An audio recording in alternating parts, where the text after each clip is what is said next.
Hi friends, എല്ലാവർക്കും നമസ്കാരം. ഇന്നിപ്പോൾ ഞാനിവിടെ കാണിക്കാൻ പോകുന്നത് ഒരു നാടൻ ബീഫ് കറിയുടെ റെസിപ്പിയാണ്.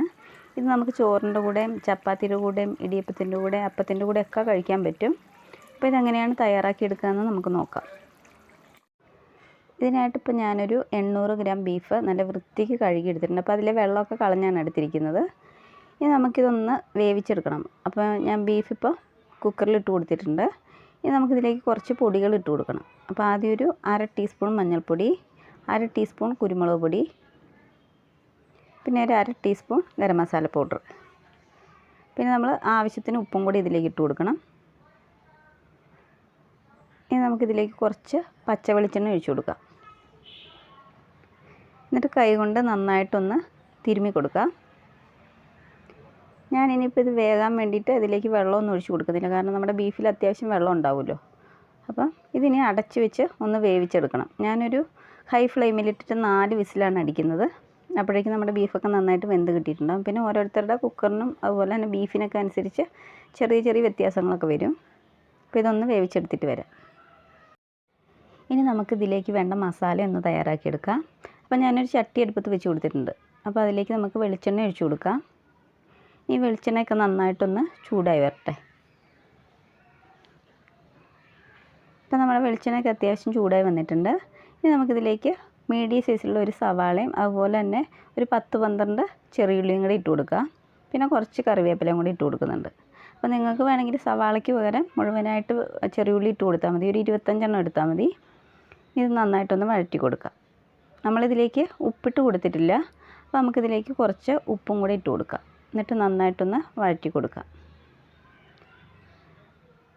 ഇനി നമുക്കിതിലേക്ക് 1.5 table spoon ginger garlic paste ഇട്ട് കൊടുക്കുക. അപ്പോൾ ഇഞ്ചിയും വെളുത്തുള്ളിയും ചതച്ചാൽ ചേർക്കുന്നതെങ്കിൽ ഒരു 2 ടേബിൾ സ്പൂൺ എടുത്തോളൂ. ഇത് നന്നായിട്ടൊന്ന് വഴറ്റി കൊടുക്കുക. ഇതിൻ്റെ പച്ചമണമൊക്കെ ഒന്ന് മാറണം. ഇനി നമുക്കിതിലേക്ക് കുറച്ച് തേങ്ങാക്കൊത്ത് ഇട്ട് കൊടുക്കുക. ഏകദേശം ഒരു 2 ടേബിൾ സ്പൂൺ വരും. ഇതൊന്ന് വഴറ്റി കൊടുക്കുക.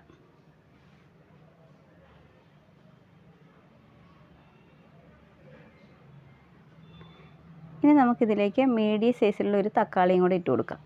ഇനി ഇത് നന്നായിട്ടൊന്ന് വഴറ്റി കൊടുക്കാം.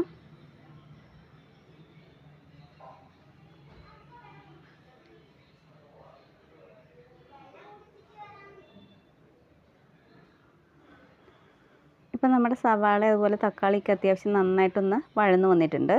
ഇനി നമുക്കിതിലേക്ക് പൊടികൾ ഇട്ട് കൊടുക്കണം. അപ്പോൾ ആദ്യം ഒരു 1/4 ടീസ്പൂൺ മഞ്ഞൾപ്പൊടി, പിന്നെ ഒരു 1/4 ടീസ്പൂൺ വറുത്ത് പൊടിച്ച ഉലുവാപ്പൊടി, 1 ടീസ്പൂൺ കുരുമുളക് പൊടി, 1 ടീസ്പൂൺ പെരിഞ്ജീരകത്തിൻ്റെ പൊടി, 1/2 teaspoon garam masala powder, 1.5 table spoon മല്ലിപ്പൊടി, 1 ടേബിൾ സ്പൂൺ മുളക് പൊടി, ഇനി അവസാനം 1 ടേബിൾ സ്പൂൺ മീറ്റ് മസാലയും കൂടെ ഇട്ട് കൊടുക്കാം. എന്നിട്ട് ഇത് നന്നായിട്ടൊന്ന് വഴറ്റി കൊടുക്കാം. ഈ പൊടികളുടെ പച്ചമണമൊക്കെ നന്നായിട്ടൊന്ന് മാറണം.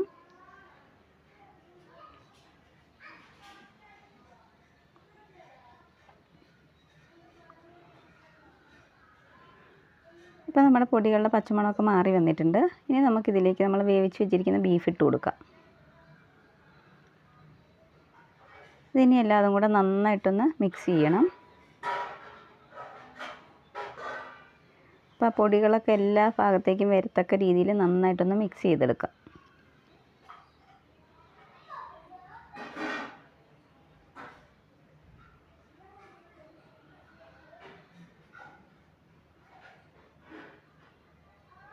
അപ്പോൾ ഈ സമയത്ത് നമുക്കിതിലേക്ക് ഉപ്പൊക്കെ ഉണ്ടോയെന്നൊന്ന് നോക്കാം. എന്നിട്ട് ആവശ്യമെങ്കിൽ ആവശ്യത്തിന് ഉപ്പും കൂടി ഇട്ട് കൊടുക്കണം. എന്നിട്ട് നന്നായിട്ടൊന്ന് ഇളക്കി കൊടുക്കാം.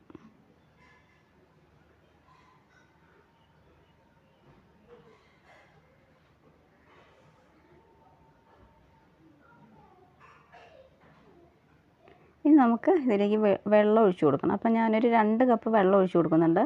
അപ്പം ഞാൻ ഒഴിച്ചു കൊടുത്തിരിക്കുന്ന വെള്ളം നല്ല തിളപ്പിച്ച വെള്ളമാണ് ഒഴിച്ചു കൊടുത്തിരിക്കുന്നത്. അപ്പോൾ നിങ്ങൾ ഈ കാര്യം പ്രത്യേകം ശ്രദ്ധിക്കണം. എന്താണെന്ന് വെച്ചാൽ നമ്മൾ കുക്കറിൽ വേവിച്ചെടുത്തതല്ലേ. അപ്പോൾ പിന്നെ ഇതിൽ കൊണ്ട് പച്ചവെള്ളം ഒഴിച്ചിട്ടുണ്ടെങ്കിൽ നമ്മുടെ കറിക്ക് ഒട്ടും ടേസ്റ്റ് ഉണ്ടാവില്ല. അപ്പോൾ തിളപ്പിച്ച വെള്ളം തന്നെ എടുക്കാൻ പ്രത്യേകം ശ്രദ്ധിക്കണം. ഇനി നമുക്കിത് മീഡിയം ഫ്ലെയിമിൽ വെച്ചിട്ട് ഒരു 15 മിനിറ്റോളം ഒന്ന് വേവിച്ചെടുക്കാം. അപ്പോൾ ഇടയ്ക്ക് ഇതുപോലെ ഒന്ന് തുറന്ന് നോക്കിയിട്ട് നന്നായിട്ടൊന്ന് ഇളക്കി കൊടുക്കണം. അല്ലെങ്കിൽ ചിലപ്പോൾ അടിയിലൊക്കെ പിടിക്കാൻ ചാൻസ് ഉണ്ട്.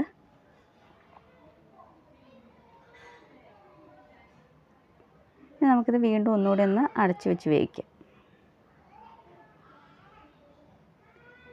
ഇനി ഇതുപോലെ ഒന്ന് ഇളക്കി കൊടുക്കാം. ഇനി നമുക്കിതിലേക്ക് 3-4 പച്ചമുളക് കീറിയതിട്ട് കൊടുക്കാം. അതുപോലെ തന്നെ ആവശ്യത്തിന് കറിവേപ്പിലയും കൂടി ഇട്ട് കൊടുക്കാം. എന്നിട്ടൊന്ന് നന്നായിട്ടൊന്ന് മിക്സാക്കി കൊടുക്കാം.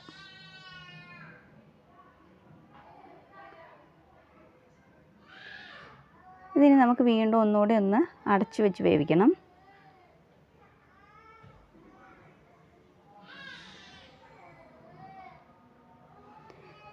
ഇപ്പോൾ നമ്മുടെ കറിയുടെ വെള്ളമൊക്കെ അത്യാവശ്യം നന്നായിട്ട് വറ്റി വന്നിട്ടുണ്ട്. എണ്ണയൊക്കെ നന്നായിട്ട് തെളിഞ്ഞ് വന്നിട്ടുണ്ട്. നമുക്ക് അവസാനം ഇതിലേക്ക് 1 ടീസ്പൂൺ കുരുമുളക് പൊടിയും കൂടി ഇട്ട് കൊടുക്കാം. അതുപോലെ തന്നെ കുറച്ച് പച്ച വെളിച്ചെണ്ണയും കൂടി ഒഴിച്ച് കൊടുത്തിട്ട് തീ ഓഫ് ചെയ്യാം. നമുക്കിത് അടച്ച് വയ്ക്കാം. ഇപ്പോൾ നമ്മുടെ കറി റെഡി ആയിട്ടുണ്ട്. ഇനി ഒരു 10 മിനിറ്റിന് ശേഷം തുറന്ന് നോക്കിയാൽ മതി. അപ്പോൾ നിങ്ങൾക്ക് ഈ വീഡിയോ ഇഷ്ടപ്പെട്ടാൽ ഒന്ന് ലൈക്ക് ചെയ്യണം, അതുപോലെ സബ്സ്ക്രൈബ് ചെയ്യണം. അപ്പോൾ മറ്റൊരു വീഡിയോയുമായി കാണുന്നവരെ ബൈ.